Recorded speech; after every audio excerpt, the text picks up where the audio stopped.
তো আজকে আমি গেছিলাম রাবণ পোড়া দেখতে।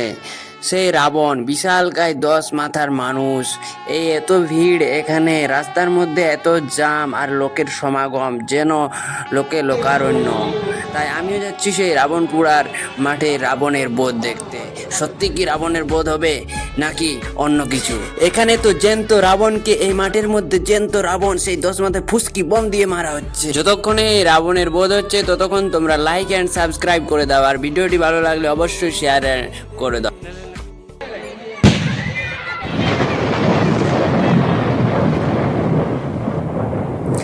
সেই 10 মাথার রাবণকে বধ করা ফুসকি বম দিয়ে অসম্ভব কাজ, তাই মিসাইল ছাড়া হলো। কিন্তু সেই মিসাইল চারিদিকে আলোয় আলোকিত হয়ে গেল, কারণ সেটা মিসাইলটা আকাশে না ফেটে ভূমিতে ফেটে গেছিল।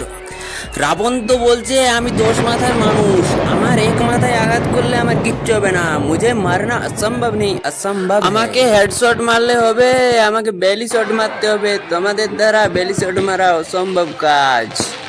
সেই ফুসকি বম কিছুতেই রাবণকে ছিন্ন বিচ্ছিন্ন করতে পারছে না, তাই বিশালকায় এক রকেট ছাড়া হলো সেই রাবণের মাথার উপর। কিন্তু সেই রকেট চলে গেল আকাশে, সেই ফুসকি বম ফুস হয়ে ফেটে গেল আকাশে।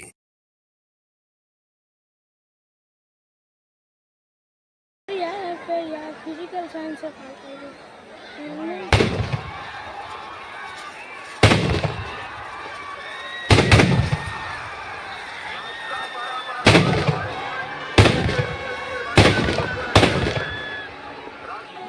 कौन का वो?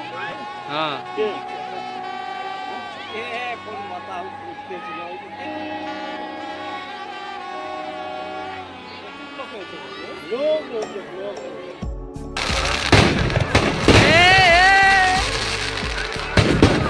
তাই আকাশে এইদিকে ওদিকে এই মিসাইল ছাড়া হচ্ছে, কিন্তু সেই মিসাইল আর কোনো মতে রাবণের আর কাজ করছে না। সেই মিসাইল এতটাই ভয়াবহ যেন মাটিতে আগুন লেগে গেছে, চারিদিকে আলোয় আলো। কিন্তু সেই আলো আরো বেড়েই চলছে, কিন্তু সেই মিসাইল আবার ফুসকি বোমের মতো ফেটে যাচ্ছে, কিন্তু আবার আলো মারা হচ্ছে।